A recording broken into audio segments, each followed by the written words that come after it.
Hello, I'm in a 2015 Dodge Journey, and today I'm going to show you to connect your Bluetooth to your vehicle interface.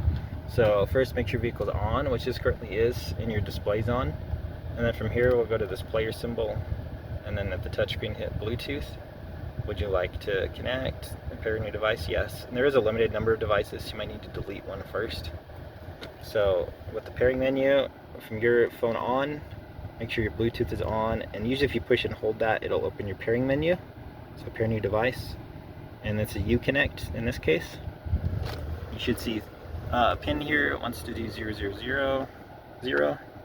So we'll type those in, and okay, and then it should connect now.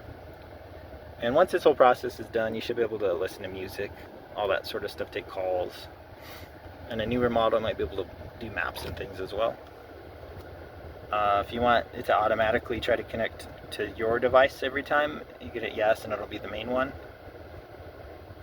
And then from this screen, you can also get rid of devices.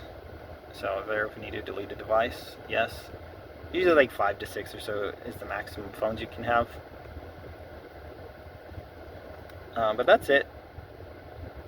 I hope this was helpful, and hope you have a wonderful day.